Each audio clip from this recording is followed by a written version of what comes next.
Bueno, muy buenas noches con todos ustedes. Mi nombre es Evelyn Jacome, soy representante de la Academia Esculap y les doy la más cordial bienvenida a este evento organizado por la Academia Esculap y auspiciado por la compañía Brown Medical. Quiero empezar agradeciéndoles su tiempo, su paciencia y espero que poder cumplir con todas las expectativas presentadas para el desarrollo de este evento.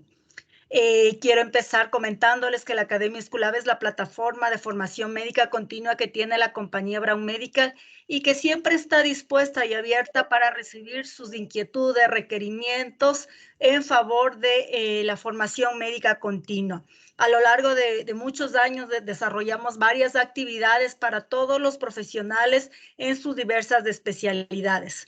Entonces, les invito a compartir este diálogo dedicado a la vida y me voy a robar unos pequeños minutitos para presentarles el video de la Academia Esculap. Posteriormente empezaré presentándoles a los ponentes y antes de nada quiero extender un agradecimiento muy especial al doctor Carlos Tejada, que él es el panelista de la noche del día de hoy, a el equipo de OPM de Brown Colombia, liderado por Juliana, que hace posible el desarrollo de estos espacios de formación médica continua, y a la licenciada Viviana Muñoz, que ella es Global Trainer para toda Latinoamérica y que con ella hemos compartido a lo largo de muchísimos años ya, todo lo que es en temas de conocimientos y de formaciones en este tema tan importante para todos nosotros, que es el manejo de pie diabético. Entonces, adelante, voy a presentarles un pequeño videíto y seguimos con el desarrollo del evento. Buenas noches nuevamente. Les pido una recomendación especial, por favor, a todos los participantes, mantener silenciados sus micrófonos. Eso nos permite que no exista interrupción con el ruido y que nuestros panelistas puedan desarrollar sus conferencias sin ninguna dificultad. ¿Me permiten unos minutos, por favor, nada más?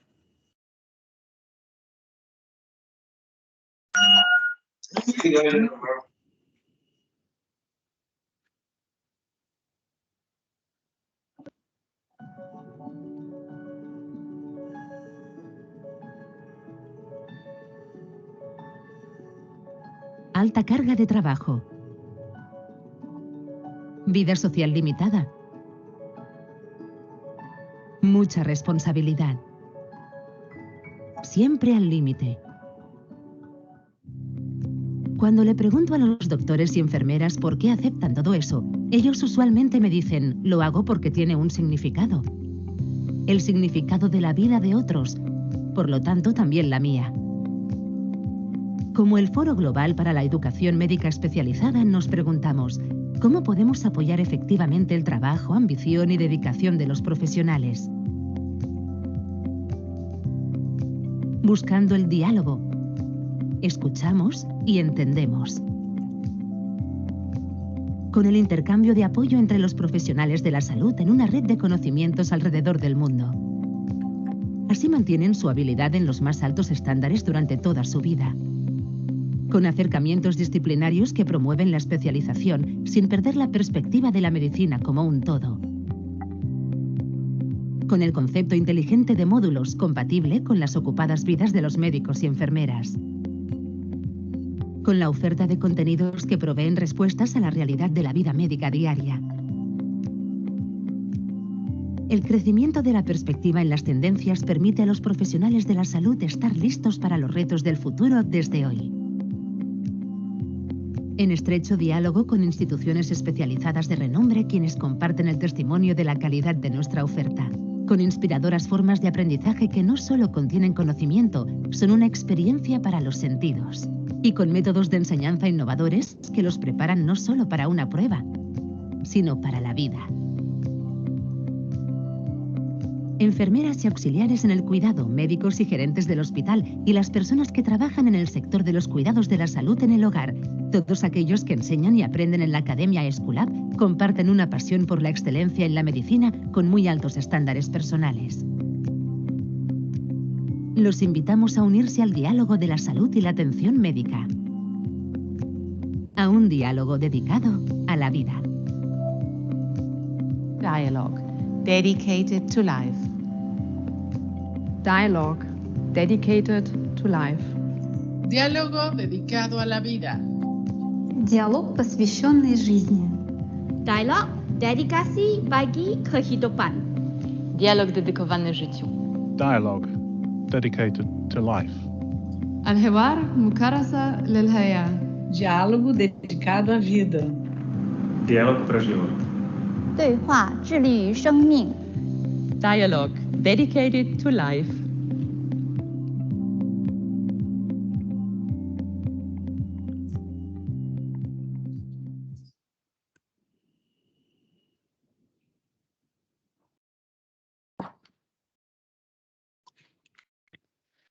Bueno, a continuación les voy a presentar a nuestros panelistas, no sin antes recordarles a los participantes que pueden utilizar el chat para realizar cualquier inquietud, pregunta que dispongan. El doctor Carlos Tejada, él es médico general de la Fundación Universitaria de San Martín en Bogotá, especialista en medicina interna de la Universidad de Barranquilla, especialista en educación diabetológica para profesionales sanitarios de la Universidad Europea del Atlántico, experto en el cuidado y tratamiento del paciente con pie diabético de la Universidad de Barcelona, máster propio en podología clínica avanzada de la Universidad Cardenal Herrera de Valencia, España, vocal por Colombia en la Junta Directiva y miembro fundador de la Asociación Latinoamericana de Pie Diabético, miembro de la Federación Diabetológica de Colombia, miembro del Colpedis Colombiana de Pie Diabético, miembro del número de Asociación Colombiana de Medicina Interna ACMI, miembro del American College of Physicians ACP y miembro del Colegio Médico Colombiano. Doctor, muy buenas noches, bienvenido nuevamente. Adelante, por favor.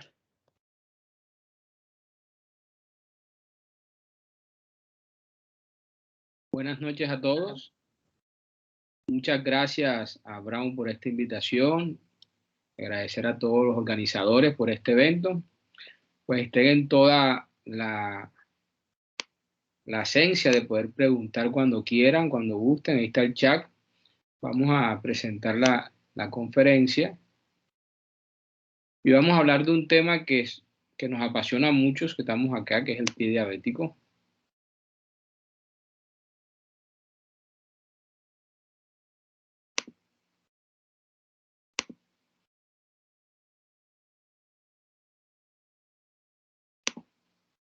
¿Me confirman que estemos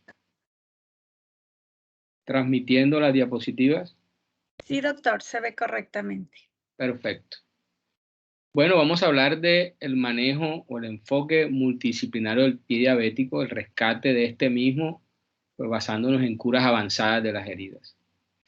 Esto es una ilustración del doctor Robert Lincoln de los años 1800, en donde se hizo famoso porque era muy hábil a la hora de amputar pacientes con infecciones en los pies. Duraba aproximadamente 2 minutos amputando una extremidad.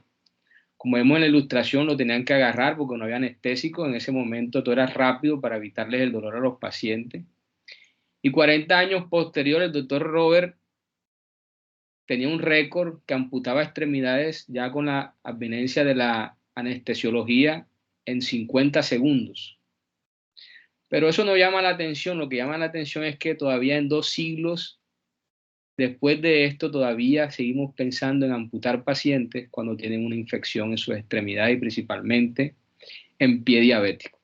Y es por eso que hoy queremos tocar este tipo de temas para cambiar la conciencia y rompiendo los paradigmas en el manejo del pie diabético.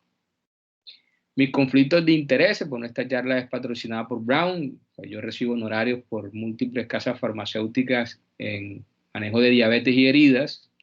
Y trabajamos como una unidad de pie diabético en donde hacemos investigaciones en moléculas, tanto para heridas como nutrición en heridas.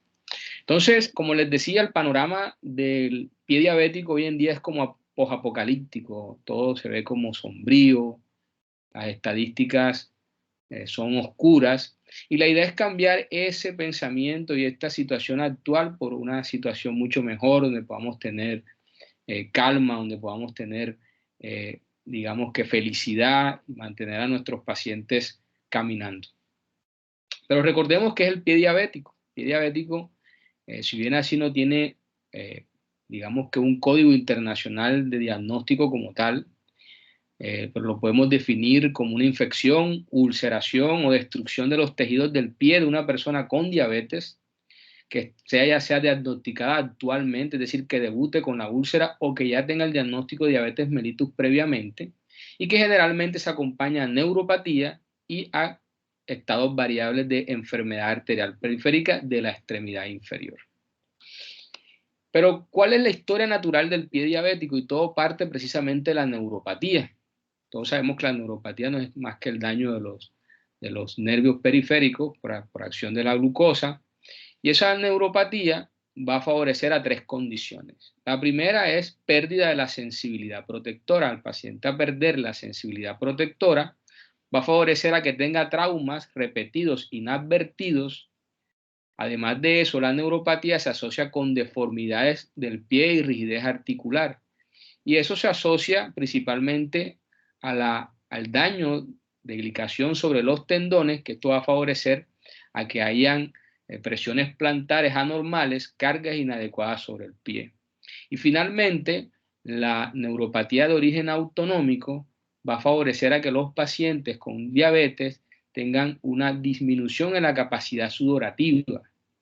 Al no sudar adecuadamente, la lubricación sobre la piel se va perdiendo, se va volviendo seca, se agrieta, y esas grietas y fisuras de la piel asociadas a cargas inadecuadas y a traumas inadvertidos van a favorecer a la úlcera. Si le sumamos a esta patología la presencia de enfermedad arterial periférica, la cual se asocia a grados variables de isquemia, van a perpetuar la úlcera e inclusive van a agravar la situación de la misma. Y esto nos llevará, obviamente, o nos favorecerá a gangrena y finalmente a riesgo de amputación. Pero ese no es el problema, esa es la historia natural desde el punto de vista fisiopatológico. Pero hay otros factores como el uso de calzado inapropiado o que nuestros pacientes caminan descalzo. Hay una falta de educación tanto del paciente como el equipo sanitario en cuanto a la prevención de este tipo de patologías. Además de eso, la falta de programas van a favorecer a que se perpetúe la lesión, y si esto se asocia a infección por colonización bacteriana de esa lesión o de esa úlcera, pues va a favorecer más rápido a riesgo de amputación. Y por último, existe una condición neuropática autonómica severa que conocemos como pie de Charcot, que no es más que una neuropatía severa que se asocia a una gran reacción inflamatoria con traumas persistentes y permanentes de los huesos del pie que favorecen a cambios estructurales y deformidades importantes que van a favorecer a cargas inadecuadas, a úlcera y por ende riesgo de amputación. Entonces, esta es la historia natural de la enfermedad y nos dice que un paciente con diabetes tendrá un riesgo de tener una úlcera durante su vida entre un 19 a un 34%. Y peor aún, si tiene una úlcera, la reincidencia o recurrencia de la misma a 1 año será del 40% y a 5 años del 65%. Y en el último reporte de la Federación Internacional de Diabetes nos dice que anualmente se reportan entre 9 y 26 millones de pacientes con úlcera por pie diabético. Y esto, a nivel económico, también juega un papel importante porque tanto la diabetes, que digamos que acapara alrededor de unos 176 mil millones de dólares en gasto total de salud en el mundo, digamos que el tratamiento del pie diabético se lleva a la tercera parte de esos rubros económicos. Entonces, además de que un problema de salud es un problema económico y aún así, gastándose todo este dinero en el manejo del pie diabético, el 20% de ellos pasan el año sin curarse.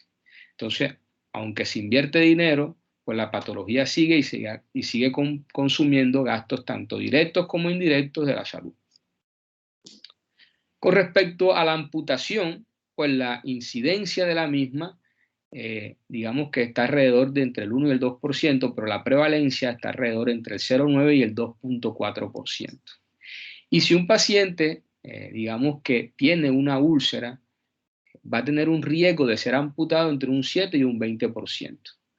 Las estadísticas, como les decía, son bastante negras, bastante apocalípticas, porque se dice o se describe que cada 30 segundos se amputa una extremidad por diabetes en el mundo. Es decir, que de aquí a que yo termine esta conferencia, quizás entre 100 y 150 pacientes serán amputados a nivel mundial. ¿Por qué? Porque el 70% de todas las amputaciones que se hacen hoy en día se hacen en pacientes con diabetes. Es decir, que la diabetes amputa más personas que minas quiebrapata. Los que vivimos en Colombia sabemos el flagelo de estas minas y aún así con todas las amputaciones que esto puede favorecer, la diabetes, digamos que ocupa el primer puesto. Pero ¿cuál es el problema de la amputación? No solo es locomotor. El problema de amputar a un paciente es que la mortalidad se aumenta inmediatamente. A corto plazo el paciente tendrá un aumento de su mortalidad en un 10%, un 30% de riesgo de muerte al año, un 50% a los 3 años y en estudios del doctor Armstrong hasta un 75% de riesgo de fallecer a los 5 años. Entonces, teniendo en cuenta que la amputación se asocia a muerte o a mortalidad, el objetivo terapéutico en el manejo del paciente con pie diabético precisamente es evitar la amputación. Y para evitar la amputación, pues tenemos que tener unos manejos que sean completos, no podemos dejar el paciente a media. Tenemos que iniciarlo y terminarlo, tiene que ser agresivo, resolutivo. ¿Para qué? Para limitar la infección con un objetivo real que es el salvamento de la extremidad. Entonces, teniendo en cuenta esto, nosotros podemos ir a tratar pacientes si tenemos en la mentalidad que el objetivo es evitar que se amputen nuestros pacientes para evitarle mortalidad. Y teniendo en cuenta estas, digamos que frases que nos permiten tener digamos que un camino en el tratamiento del pie diabético, que es un objetivo de salvar la extremidad. Siempre hay que pensarlo, aunque esté difícil la situación. Los australianos nos plantean digamos que un algoritmo de palabras que debemos enfocar para tratar pacientes con pie diabético. Y es algo muy parecido. Nos dicen, trátalo metabólicamente, evalúalo y clasifícalo, debrídalo, dale antibióticos, hazle una cura adecuada, hazle descarga plantar, refiérelo a un grupo interdisciplinario lo más pronto posible y edúcalo para evitar la reducción. Entonces, ¿qué tenemos que hacer cuando enfrentemos un paciente con pie diabético? Lo primero que tenemos que hacer es clasificarlo.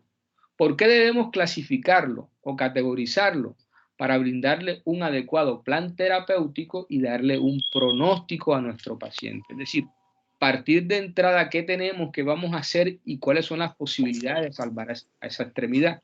Y de ahí nosotros podemos jugar tanto con el tiempo como las posibilidades de salvar una extremidad.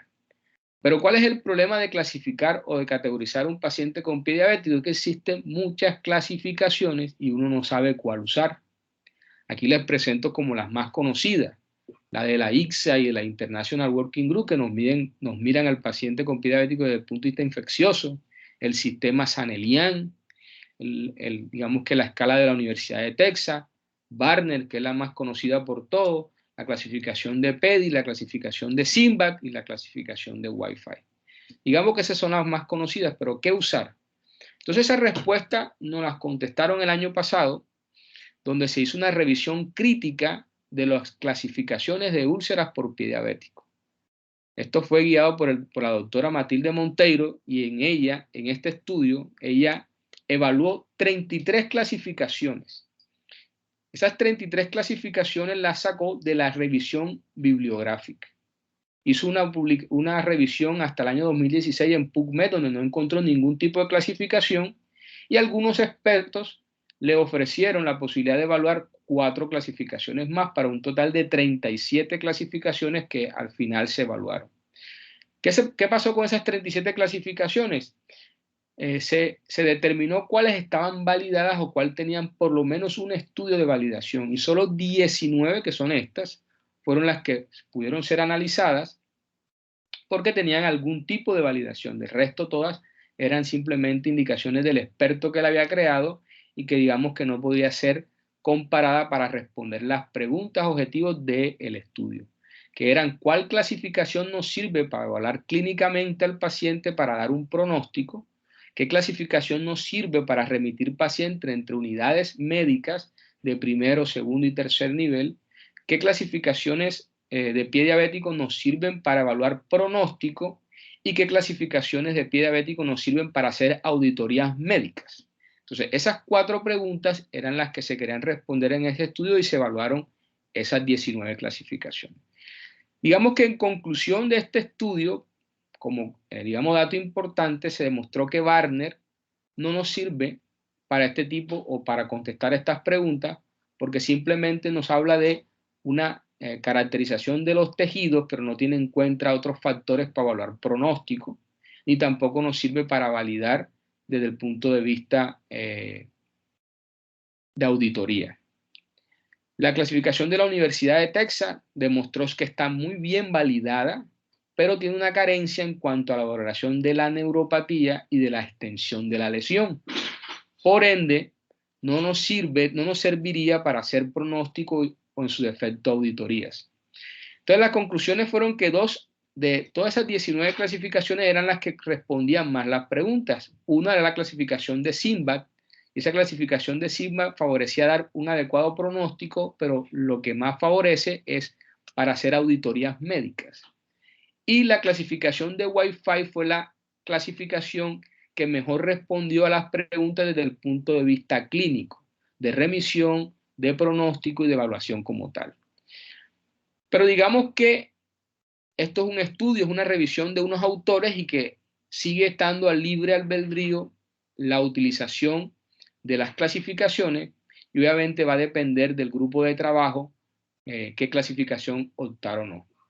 Nosotros en Colombia contamos con una guía, que es la guía de práctica clínica para el diagnóstico y tratamiento de los pacientes con pie diabético complicado, que fue publicado hace 2 años y cuya líder de investigación fue la doctora Yamile Yubis. Nosotros acá en Colombia, por recomendación, digamos que si el pie diabético se asocia a infección, se recomienda clasificarlo con la clasificación de ICSA o de la International Working Group, que va a clasificar en infección leve, moderada y severa, dependiendo de las características de la herida, el eritema, o si tiene respuesta inflamatoria sistémica o no.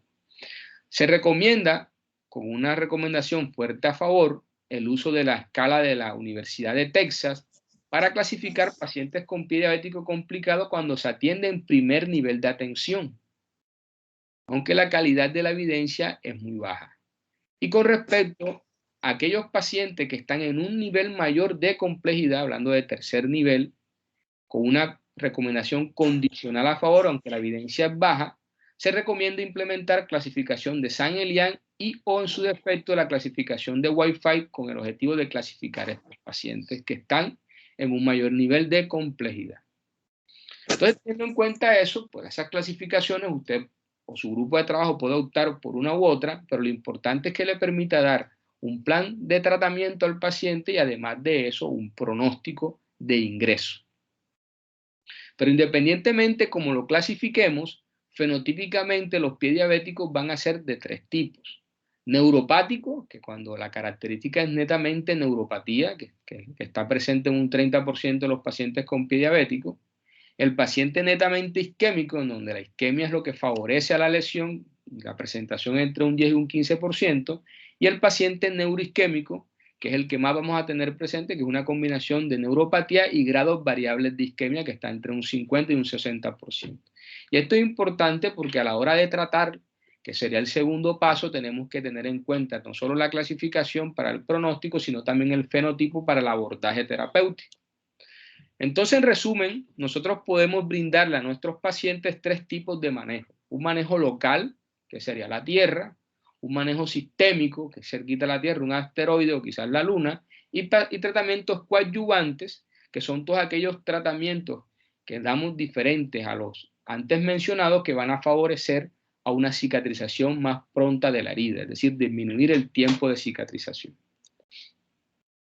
Y esos manejos locales y sistémicos y coadyuvantes, pues los podemos resumir en lo que llamamos la estrategia TIME, en donde tenemos que hacer un buen control o retiro del tejido infectado, control de la infección, mantener la humedad fisiológica en la herida para favorecer a la evolución de la misma y favorecer a la digamos que a la protección de los bordes y a la epitelización de los mismos, que eso es lo que va a favorecer finalmente la cicatrización.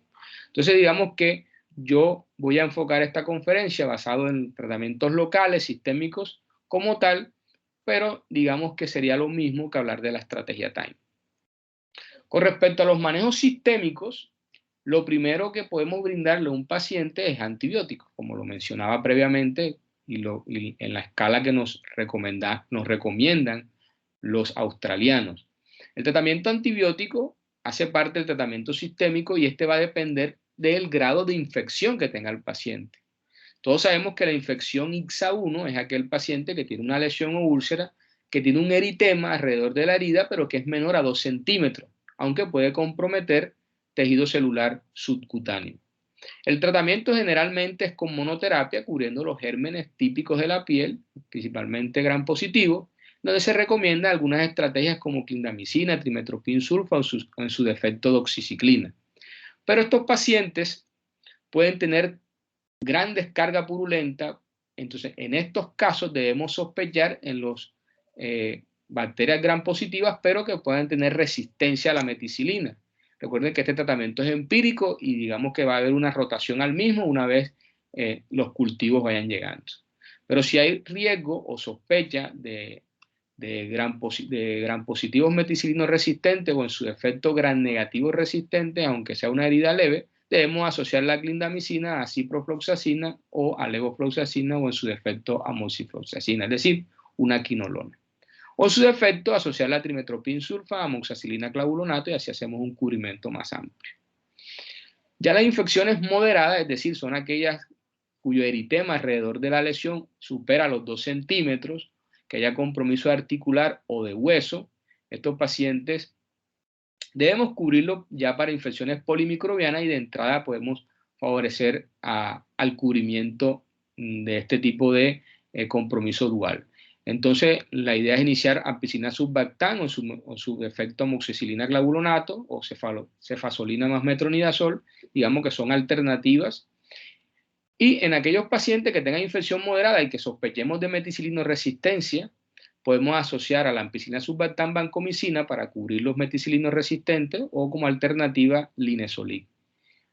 Una alternativa también para el cubrimiento de esos meticilinos resistentes puede ser la clindamicina o en su defecto dactomicina.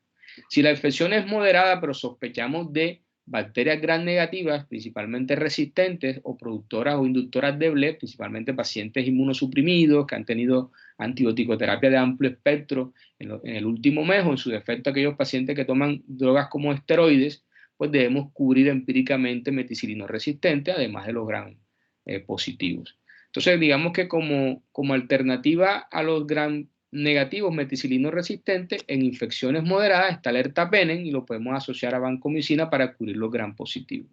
Alternativa para cubrimiento de gram positivos, pues tenemos clindamicina o dactomicina. Y la infección IXA3 es cualquier lesión úlcera del paciente que independientemente del eritema y la profundidad o el compromiso que tenga en profundidad, si tiene respuesta inflamatoria sistémica, llámese fiebre, taquicardia, leucocitosis, neutrofilia, etcétera, este paciente tendrá una infección grave, perdón, aquí hubo un error, IXA3, una infección grave. Estos pacientes ya debemos tratarlo con antibioticoterapia de amplio espectro. Entonces debemos cubrir cuando no sospechemos de gram negativos meticilinos resistentes, cuando no sospechemos de gram negativos resistentes o inductores de beta-lactamasa, pues la idea es usar piperacilina tazobactam y para cubrir los gram positivos meticilino resistentes vancolinesolid. Alternativa cefepime metronidazol para cubrir anaerobios, que no nos cubriría el cefepime y lo asociaríamos a vancomicina o linesolid para cubrir los gram positivos meticilino resistentes. Pero si sospechamos en la infección grave que puede haber infección también por gram negativos resistentes o inductores de beta-lactamasa, pues vamos a asociar a la vancomicina y en vez de penicilina o de cefalosporina vamos a utilizar un carbapenémico como meropenem. Digamos que estas son alternativas terapéuticas, las guías, aquí digamos que nos basamos en las guías de la International Working Group y las guías de la Asociación Americana de Infecciones, pero digamos que puede variar dependiendo de cada país, de cada estudio que se haga en las poblaciones evaluadas. También desde el punto de vista del tratamiento sistémico está el control metabólico y la nutrición. No me voy a detallar aquí mucho, pero el control metabólico es obviamente llevar a los pacientes con diabetes a sus metas no solo de glicemia, de entre 90 y 130 en ayuno, hemoglobinas glicosiladas inferior a 7% si es posible, sino también control lipídico. Y el control lipídico en estos pacientes, si tienen enfermedad arterial, es muy estricto. Generalmente lograr un LDL colesterol inferior a 55 miligramos por decilitro. Y con respecto a la nutrición, aunque no voy a entrar mucho en detalle, juega un papel fundamental en el manejo sistémico de estos pacientes, porque se ha demostrado que el uso de arginina y de glutamina van a favorecer a la cicatrización, principalmente por la inducción del óxido nítrico, principalmente asociado a la arginina. Y algunas oligoelementos y vitaminas como el zinc, el selenio, la vitamina C han demostrado que favorecen a disminuir el estrés oxidativo en la lesión. Estrés oxidativo que ha sido demostrado que está netamente elevado en los pacientes con diabetes y mucho más en los pacientes con diabetes y una infección. Y ya entrando en materia, que es lo que más nos interesa de pronto el día de hoy, son los manejos locales. Entonces los manejos locales van a depender del fenotipo. De entrada, si yo tengo un paciente no isquémico, es decir, que es netamente neuropático, hay ausencia de isquemia porque ya le hice los estudios vasculares, índice tobillo-brazo normal, con su defecto Doppler y está normal, yo voy a hacer desteche y desbridamiento. Realmente el desbridamiento yo le llamo desteche porque es expresar al exterior toda la extensión de la úlcera. Por ejemplo, en este caso tenemos un paciente con un pie diabético grave, clasificado en este caso por Sanelian como un Sanelian 3, una necrosis de tercero, cuarto y quinto ortejo del pie y tiene una extensión amplia de la herida. ¿Qué hay que hacer? Debridar todo ese tejido infectado y destechar la úlcera para poder favorecer a curas. Entonces, aquí lo que estamos haciendo es precisamente debridando el tejido infectado.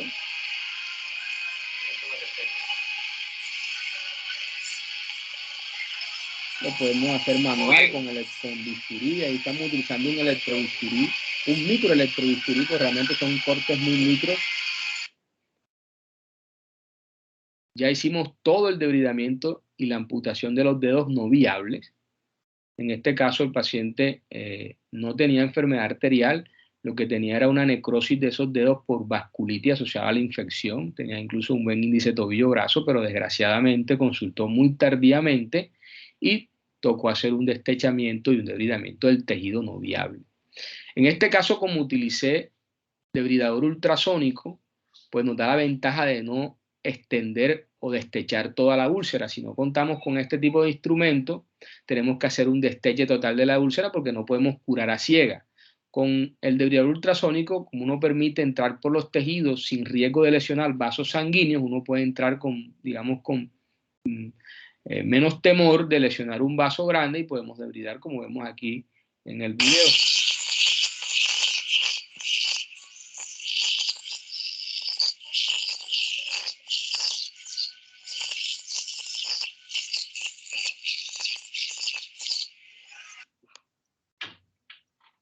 Este es otro ejemplo de destechamiento y debridamiento. Vemos que una úlcera hiperkeratósica a nivel de la cabeza del primer metatarsal. Es muy común este tipo de lesiones neuropáticas. Lo que hacemos es debridar y destechar toda la herida así.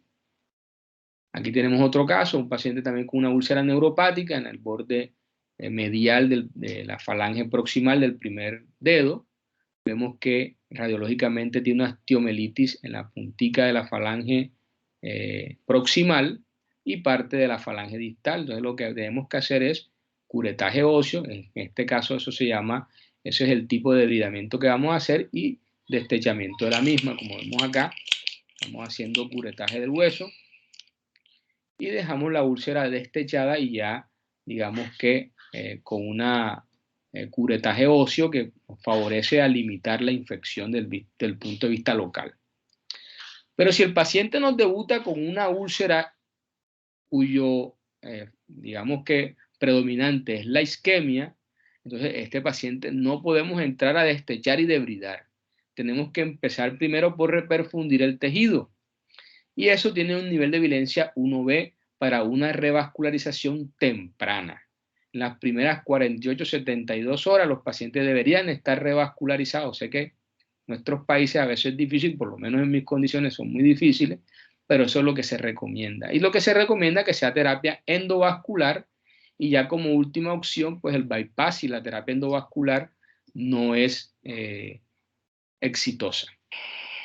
Miremos aquí el circuito de la tibial anterior, vemos que el flujo prácticamente es nulo. Y acá en el otro video ya vemos cómo después de la reperfusión la arteria tiene su flujo. Con esto ya podemos hacer el segundo paso, que sería destechamiento y debridamiento. Este es la arteriografía con angioplastía de esta paciente que debutó con un pie diabético isquémico, con una necrosis del tercer dedo. Ella sí tenía isquemia, por ende no podíamos entrar a debridar y destechar, sino inicialmente reperfundir para favorecer a salvar de la extremidad, y una vez que se reperfunde sí se va a debridar y a retirar todo el tejido no viable. En este caso, pues obviamente el dedo no era viable, había que hacer amputación. En este caso se hizo desde la cabeza del tercer metatarsal hacia arriba. Y ya después que hagamos esto, pues ya entramos a las curas efectivas. Las curas efectivas son todas aquellas curas que van a favorecer a mantener una humedad fisiológica sobre la herida para favorecer al debridamiento autolítico y estimular los procesos de cicatrización. Es decir, la migración de fibroblastos, de células epiteliales y de células endoteliales para favorecer a la cicatrización de la misma. Pero lo primero que tenemos que hacer antes de utilizar agentes, debemos que descontaminar el tejido, y eso lo llamamos descontaminación tisular. ¿Por qué debemos hacer descontaminación tisular? Por esto. Esto es la sustancia polimérica extracelular, lo que todos conocemos como biopelícula o biofilm. No es más que un conglomerado bacteriano en una mezcla de lípidos, glicoesfingolípidos, ADN, estructuras celulares que favorecen a un medio de protección bacteriano, y además de eso también se convierte en un medio de transmisión genética y de información entre bacterias y bacterias, entre bacterias y hongos. ¿Qué quiere decir? Que aquí las bacterias que no eran resistentes pueden adquirir resistencia de otras que están en el biofilm, e incluso se ha demostrado mecanismos antimicóticos en bacterias por estar en cercanía con hongos que están dentro del biofilm. Entonces, esto es lo primero que debemos de vencer, porque si no vencemos esto, ningún tipo de cura va a favorecer a la cicatrización de la herida. Esa es la tierra. Se ve limpiecita la atmósfera, pero realmente si la miramos a detalle, está sucia. ¿Por qué está sucia? Porque tiene muchos desechos de asteroides, desechos de toda esta tecnología que se usa actualmente, satelital. Y así es la herida, se ve limpia aparentemente, no vemos el biofilm casi nunca, pero ahí está presente, y mientras que una herida está activa o no haya cerrado, hay que considerar que está contaminada con biofilm. Pero ¿cómo se forma el biofilm? Inicialmente una herida pues va a estar en contacto con el ambiente, con las bacterias secundarias a la piel, y estas van a contaminar la herida. Una vez que se dé la contaminación, si las condiciones se dan, ellas van a colonizar el tejido. Al colonizar el tejido comienza una reacción inflamatoria entre el hospedero y las bacterias, donde se van a producir algunas sustancias como lípidos, esfingolípidos, bacterianos y del hospedero, que van a favorecer a la formación de esa biopelícula, favoreciendo una respuesta inflamatoria que se va perpetuando, donde va creciendo esa biopelícula, van creciendo las bacterias porque se ven protegidas por la misma, y esto va a favorecer a que se dé una dispersión y por ende una infección sistémica. ¿Por qué se da dispersión? Porque las bacterias que están en el biofilm se desprenden y viajan nuevamente a donde estaba la herida previa, haciendo un ciclo vicioso. Es decir, quito el biofilm, pero ese biofilm, cualquiera que me quede por ahí, va a favorecer nuevamente a contaminar. Además, ese biofilm puede ir a zonas de la herida que no estaban contaminadas y contaminarlas. Entonces se juega un ciclo vicioso el biofilm hasta que llega a una infección sistémica, sepsis y compromiso incluso de la vida de nuestros pacientes. Entonces podemos resumir que cuando tenemos una úlcera, ella se va a contaminar, se va a crear biofilm, ese biofilm va a perpetuarse, se va a madurar, las bacterias van a colonizar, se van a dispersar, y esto va a generar una respuesta inflamatoria. Inicialmente los macrófagos van a tratar de fagocitar esas bacterias, pero a encontrar una barrera que protege, que es el biofilm. Entonces, algunas estructuras bacterianas van a servir para ser presentadas a otras células como los neutrófilos, y estos neutrófilos, al ver esta situación, se estimulan fisiológicamente para producir enzimas, metaloproteasas y proteasas para destruir el biofilm, que realmente logran destruirlo parcialmente, pero no todo, y además de eso también favorecen al daño del tejido del huésped, es decir, hay una autolesión y eso permanece el biofilm en un ciclo vicioso. Y además de eso, el tratamiento antibiótico sistémico no puede penetrar ese biofilm, por ende las bacterias que están ahí no nos va a servir. Entonces, si no controlamos el biofilm, no nos va a servir ni el tratamiento sistémico con antibióticos, ni obviamente tampoco la respuesta biológica del paciente. Entonces, hay que atacar el biofilm. Pero ¿cómo tratamos el biofilm? De dos maneras. Reduciendo la carga, y eso se hace con eliminación física, o evitar que se reconstituya. Y eso lo hacemos con antimicrobianos que tienen o están asociados con sustancias que alteran la estructura del biofilm. Y yo les presento uno que es la combinación de la polihexanida con la betaína. La polihexanida es un antibiótico de amplio espectro y la betaína un detergente con acción tensioactiva. Es el Prontosan. Digamos que su efecto al aplicarlo sobre el tejido, como es un detergente, se une a las estructuras lipídicas que tiene el biofilm y de esta manera favorece como detergente al arrastre.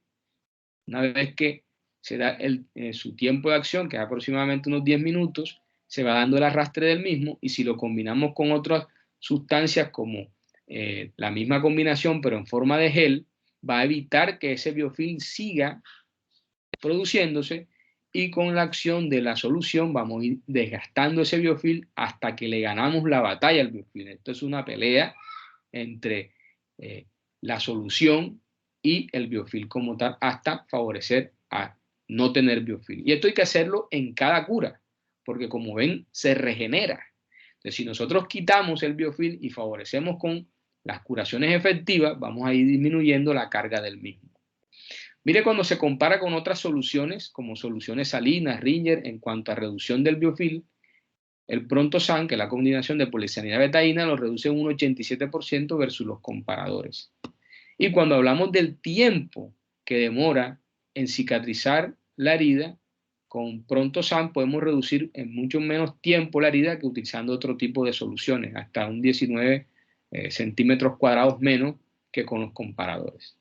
Y si hablamos de su efecto antibiótico in vitro, tiene un efecto importante contra la mayoría de las bacterias que encontramos en pie diabético, incluso las multiresistentes como Acinetobacter baumannii, Pseudomonas aeruginosa, incluso las enterobacterias. Y en vivo se ha demostrado que tiene un efecto importante en casi todas las úlceras, porque este estudio que se hizo en Italia, en donde se evaluó dos grupos, en donde a uno se le dio la solución y a otro de tipo de curas, tanto en úlceras venosas como en úlceras arteriales, en úlceras mixtas, venoarteriales, en úlceras por presión y en pie diabético, se demostró que la carga del exudado se disminuye de manera importante al día 14. Una vez que descontaminemos la herida, ya podemos darle el paso a utilizar agentes o apósitos que van a favorecer a mantener la humedad y además de eso favorecer o a estimular el debridamiento autolítico. Y tenemos apósitos de alginatos, también tenemos soluciones de alginatos, tenemos apósitos y soluciones de hidrogeles, tenemos espumas, los alginatos asociados a iones de plata, apósitos hidrocoloides, apósitos de miel. Hay miel también en soluciones, miel de macuca, miel de muchas sustancias, de origen de diferentes flores. Pero digamos que el fundamento en general es el mismo, favorecer a debridamiento autolítico y mantener una humedad. Obviamente todas las heridas, digamos que las heridas son, cada una es diferente, y esas heridas, unas serán exudativas, otras serán poco exudativas, moderado exudativas, otras serán secas, necróticas, y obviamente utilizaremos agentes de diferente índole para cada una de las úlceras. Por ejemplo, úlceras secas hay que favorecer a la humedad, por ende hay que usar agentes que favorezcan a la ósmosis, y si están muy húmedas tenemos que usar apósitos para favorecer a la absorción. Quiero dejar claro que dentro del manejo de estos pacientes que he presentado y los que voy a presentarles, no solo es el doctor Carlos Tejeda el que está actuando en ello, ¿no? Tenemos un grupo multidisciplinario donde tenemos una licenciada en enfermería, que la enfermera Sandra Toledo, la cual es mi mano derecha, es la que se encarga de todos estos procesos de curación, junto obviamente con el seguimiento médico, pero digamos que somos un grupo que también tenemos nutricionistas, también tenemos médicos generales, tenemos acceso a consultas con vasculares, porque el trabajo del pie diabético no es de una sola persona, es un tratamiento multidisciplinario, pero cuando hablamos de tratamiento es multidisciplinario, es que se haga un plan a favor del paciente en donde todos estén de acuerdo con ese plan. Pero hay apósitos ya más específicos, que tienen unas funciones ya más específicas, por ejemplo, el calcitrol-paste, que no es más que un alginato asociado con iones de calcio, que viene en una pasta que la podemos utilizar en cavidades, que va a favorecer al debridamiento autolítico y va a favorecer también a la granulación. También tenemos digamos que el calcitrol AG, que es una estructura, es un apósito que tiene dos capas, una capa de poliuretano, que va a favorecer a absorción como tal, y una capa de alginato con iones de calcio, cuyo efecto es más bactericida a nivel de la herida.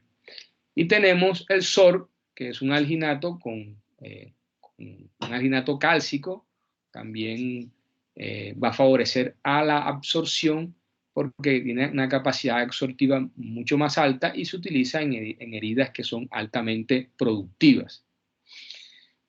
Digamos que en ese proceso de curaciones nosotros también usamos esta molécula que se llama linovera, que no son más que ácidos grasos hiperoxigenados o polioxigenados, asociados a otras sustancias como aloe vera, centella asiática, esencia de romero, que yo lo utilizo o lo utilizamos en la unidad para favorecer, uno, a mejorar las condiciones de resequedad de la piel, y también nos sirve para proteger los bordes. Si bien así no es su función principal, nosotros sí lo utilizamos y es algo de nuestra unidad, en donde su condición aceitosa favorece a que no se nos maceren los tejidos perilesionales. Pero realmente lo que se debe usar para protección de los bordes, aquí estamos, que es el Askina Barrier Film, que es una película que se aplica alrededor de la herida y que va a favorecer a que nuestros bordes de la herida estén sanos, que eso es muy importante. Controlar los bordes, que no se nos maceren, va a favorecer a una cicatrización mucho más rápida. Entonces, más o menos voy a mostrar cómo sería una secuencia de nuestra unidad. Ahí vemos un paciente con un pie diabético, en este caso lo caracterizamos como Sanelian 2, no es isquémico, tiene una úlcera a nivel del dorso del cuarto dedo, pero realmente el inicio, el origen de la úlcera fue a nivel de la cabeza metatarsal del mismo, se fistulizó la infección hacia posterior y comprometió, incluso como ven acá, el medio pie con gran eritema y descarga. Entonces este paciente hay que hacer, como ven acá, estamos haciendo debridamiento y destechamiento, creo que nos llevamos hasta casi el medio pie. A ver si se logra ver aquí en el video. No, creo que fue ahí solamente el debridamiento, le quitamos todo el tejido infeccioso y como había un compromiso de la cabeza, hicimos también curetaje de la cabeza del cuarto metatarsal. Bueno, aquí sí vemos que llegamos a ampliar toda la úlcera hasta donde está el proceso infeccioso. Vemos que evaluamos con la Kelly hasta donde se extendía la extensión. En este caso no usamos debridador ultrasónico, por ende tendríamos que destechar la úlcera completamente para poder y favorecer a la curación.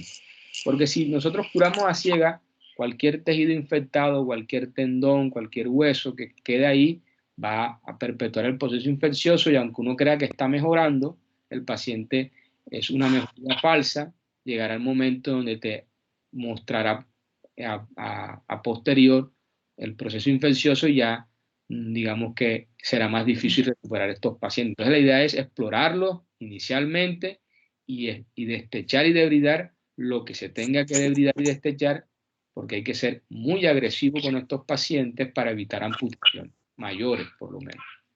Vemos cómo quedó después del debridamiento y ahí sí vamos a empezar todas las curas. Entonces, inicialmente usamos Prontosan para hacer la descontaminación. Realmente no lo usamos así, pero en este caso como una fístula de posterior a anterior, se aplicó y después impregnada con Prontosan unos 10 minuticos, pero a partir de los 5 minutos ya tenemos algún efecto importante. Y en este caso utilizamos un arginato con plata para el control de la humedad, control de la infección desde el punto de vista tópico. Después que se hace eso, pues digamos que protegemos los bordes. En este caso usé el lino vera, me gusta mucho para este tipo de cuidado y protegerle los bordes y la piel perilesional, y después se cubre con un apósito secundario para favorecer. Entonces, más o menos esa es la secuencia que nosotros usamos en nuestros pacientes con pie diabético. Aquí vemos un paciente que nos llegó hace poco, el 4 de octubre, con una úlcera en talón.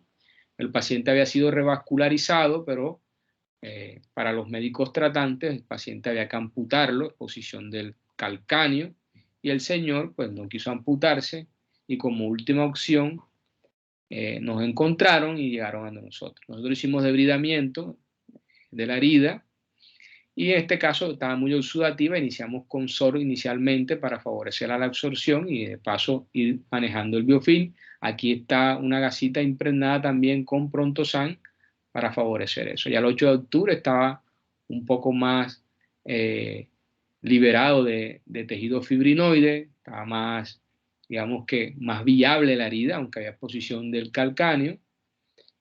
Ya el 12 de octubre pues había mejores condiciones, iniciamos AG con el objetivo de mantener la humedad y de paso favorecer ahí al debridamiento autolítico y al control infeccioso. Aquí ya el 15 de octubre y la última cura, no sé si es esta, que fue el 18 de octubre, no, perdón, el 18 de octubre, y aquí el 29 de octubre ya vemos que hay tejido de granulación, la herida está más limpia, hay todavía que hacer trabajo sobre el hueso, pero digamos que las condiciones de la herida son mucho más viables. Este otro caso, también reciente, nos llega un paciente que había salido de alta médica, así de esta forma. Había tenido un pie diabético iniciado en el segundo dedo, hizo necrosis del mismo y se lo amputaron. Hicieron antibiótico-terapia sistémica y le dieron egreso. Y después del egreso lo mandaron con curaciones y nos llega así al centro nuestro. Vemos que prácticamente no tiene nada solucionado, tiene una úlcera con un gran eritema. Al explorarla nos dimos cuenta que había una comunicación completa hacia el dedo. Entonces hay que debridar y destechar. Miren cómo se va toda la Kelly hacia arriba. Y el paciente tocó hacerle debridamiento y destechamiento. Esto también fue reciente, fue ahora el 1 de octubre cuando le hicimos el procedimiento. Y por la cara posterior, pues le hicimos una comunicación y se le dejó una especie de dren de Penrose para no abrirle tanto anterior como posterior, porque no había proceso infeccioso, pero sí había comunicación y la idea es controlar la secreción, que no se nos acumulara. El 8 de octubre ya estaba en estas condiciones, el pie menos hinchado, y digamos que con menos carga. En él estamos con curaciones con el apósito de plata. Esto fue el 13 de octubre.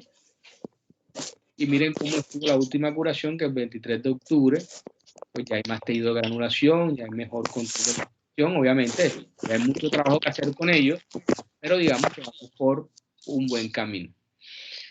Y después de las curas efectivas, pues para finalizar vienen las descargas. Todo paciente con úlceras plantares debe ser descargado, porque si no, no vamos a avanzar de la fase inflamatoria a las fases siguientes de cicatrización. Lo que indica las guías de la International Working Group es los yesos de contacto total o los moldes de contacto total. Nosotros en Colombia no tenemos mucha experiencia con los moldes. En España sí tuve la oportunidad de tener un entrenamiento con los moldes, pero principalmente eso se utiliza para úlceras neuropáticas y principalmente por descarga, puntos de presión. Realmente cuando es una úlcera activa no se recomienda. Están este tipo de descarga que son digamos que los calzados tipo puzzle, en donde uno retira los cubitos en donde esté la úlcera para que se descargue. Y lo que más tengo experiencia yo son con los calzados de descarga y el fieltro. Los zapatos de descarga pueden ser anteriores para úlceras anteriores y posteriores, pues tendrá una muesca muy parecida, pero en la parte del talón, con el objetivo de disminuir la presión sobre la zona donde esté la úlcera. Y el fieltro, pues es una estructura textil que tiene un adhesivo, tú lo puedes recortar fácilmente sobre, digamos que para moldear la úlcera para que quede fuera de contacto con la superficie.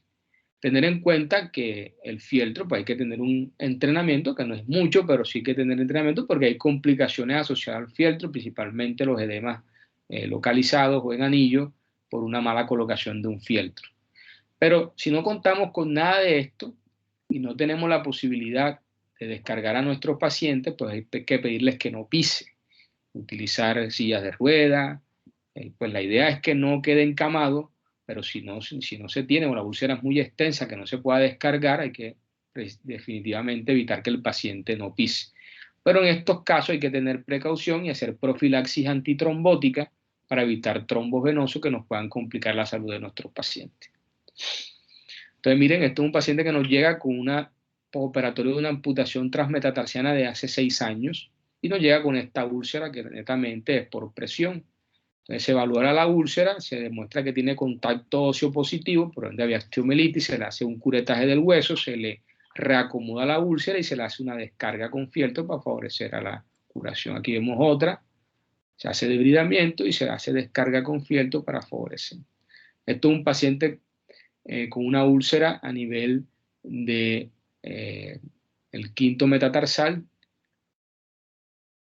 que se fistuliza hacia el dorso del pie. Este paciente utilizamos el debridador ultrasónico para digamos que evitar el trauma sobre el dedito. Las lesiones en dedo son de mucho cuidado por la poca vascularización de los mismos y riesgo de necrosis.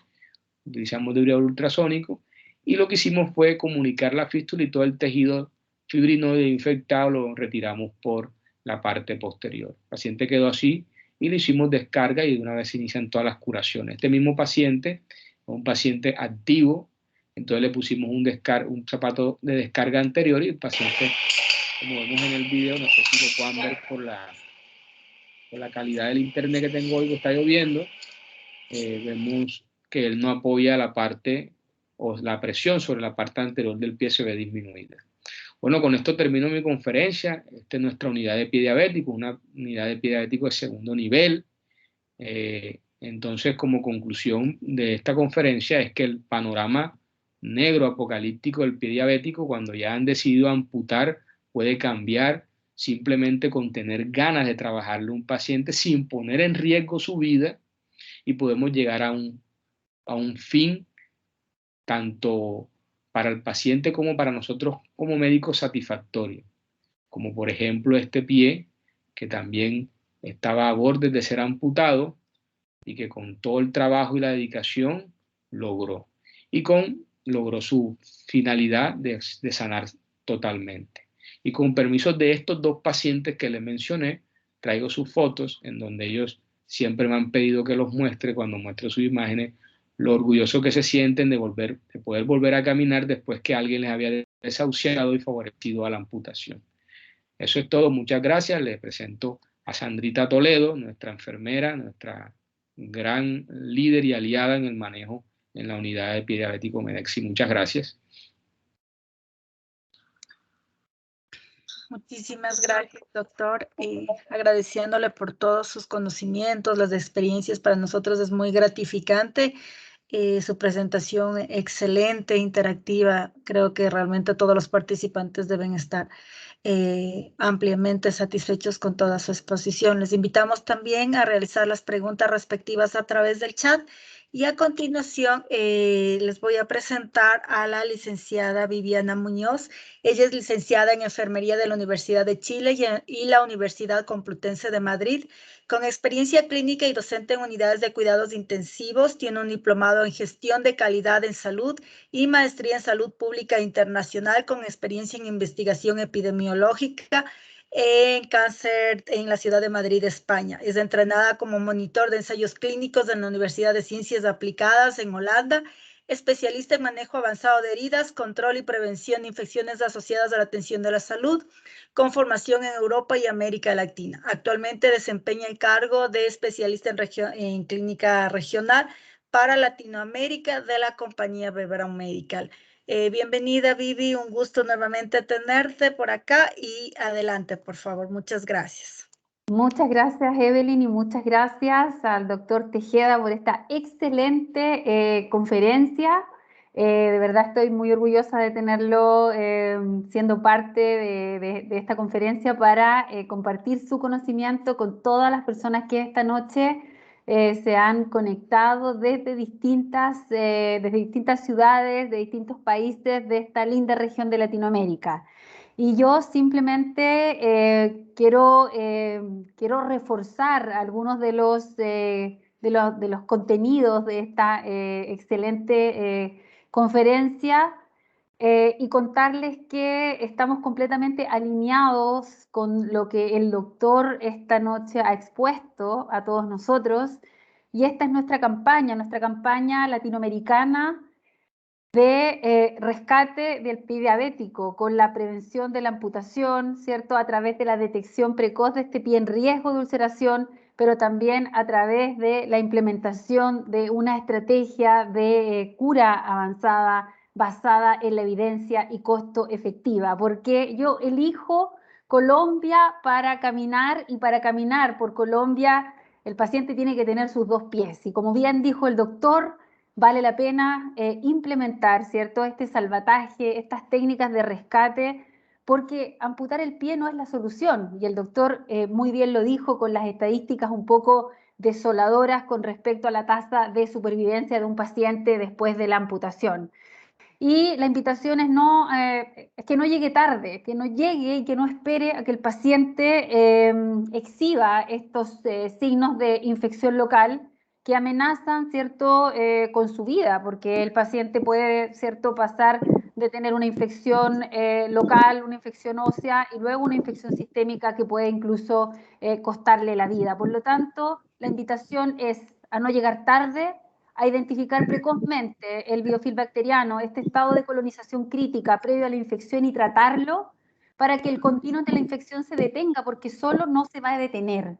Y si el pie ya está infectado, actuar de manera rápida. ¿Por qué? Porque no podemos perder tiempo, porque el tiempo es oro en el rescate del pie diabético. Y como bien lo dijo el doctor Tejeda, nosotros estamos también alineados con este concepto integral en tratamiento avanzado de la úlcera de pie diabético, un concepto integral y centrado en el paciente que se basa en la valoración de esta úlcera, de esta persona que padece una úlcera de pie diabético, y a través del marco TIME, ¿cierto?, de esta valoración del lecho de la herida, yo voy a aplicar diferentes estrategias de acuerdo a lo que encuentro en esta valoración. Y con la T tengo que identificar qué tejido tengo sobre el lecho de la herida, granulatorio, desvitalizado, necrótico, y debo limpiar, descontaminar y desbridar ese tejido. Y Vibram cuenta con un producto, con el Gold Standard, ¿cierto?, para el manejo del biofilm, para el manejo de esta colonización crítica, para generar un desbridamiento surfactante sobre ese lecho y dejarlo limpio, porque solo una herida limpia va a cicatrizar, y allí tenemos la familia Prontosan.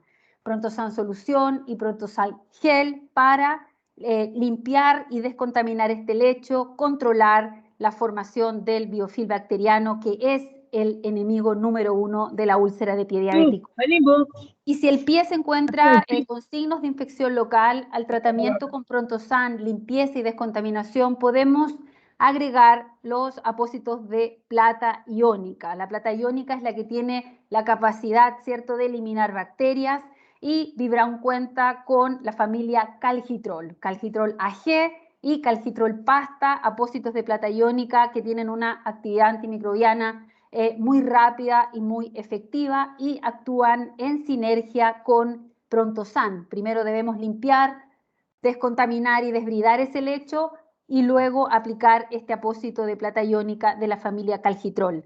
Y como bien lo dijo el doctor, también poseemos una amplia variedad de apósitos para controlar el exudado de esa herida. ¿Por qué? Porque necesitamos mantener una humedad fisiológica que estimule el proceso de cicatrización. Y para ello contamos con un portafolio amplio de apósitos de espuma, apósitos de alginato de calcio más carboximetilcelulosa y apósitos de espuma con silicona, dependiendo, ¿cierto?, de la cantidad de exudado que esa herida exhiba. Y para el manejo de los bordes y la piel perilesional, como bien dijo el doctor, contamos con nuestro producto estrella Linovera para lograr una hidratación profunda y duradera en ese pie en riesgo de ulceración o el pie que ya se encuentra ulcerado, para hidratar esos bordes y esa piel perilesional y así favorecer, ¿cierto?, el cierre de esta herida. Y por lo tanto debemos concentrarnos en el tratamiento de la úlcera de pie diabético de acuerdo a la carga bacteriana, como dijo el doctor, porque el continuum de la infección no se va a detener solo y debemos detenerlo nosotros. Y para eso contamos con este portafolio de productos que va a permitir ofrecer a este paciente una solución integral a fin de reducir, ¿cierto?, los tiempos de cicatrización, controlando la colonización crítica y controlando también la infección. Por lo tanto, yo los invito a todos ustedes a ponerse en contacto con mis colegas de B. Braun Medical para que les presten asesoría acerca de cómo ustedes pueden iniciar evaluación de estos productos, iniciar casos clínicos para que puedan observar por ustedes mismos los resultados, los buenos resultados que hemos tenido rescatando pies de la amputación en toda Latinoamérica. Por lo tanto, no me queda nada más que decir que agradecerles por haberse conectado esta noche con nosotros. Gracias al doctor Tejeda, gracias al equipo B. Braun Colombia, Juliana, Cindy, Claudia y a nuestra gran Evelyn, que siempre nos acompaña desde la Academia Escolab para coordinar todos estos eventos digitales. Estos son los pasos para lograr la cicatrización de la herida. Primero, limpieza y descontaminación con Prontosan, control de la infección con los apósitos de plata iónica de la familia Calcitrol, control del exudado con los apósitos de la línea esquina y luego el control de los bordes y la piel perilesional con nuestro Linovera. No llegue tarde y no pierda tiempo, ¿cierto?, porque la curación avanzada en esta úlcera de pie diabético reduce las complicaciones y evita la amputación. Muchas gracias por su atención y doy pie para las preguntas si es que hubiesen. Muchas gracias.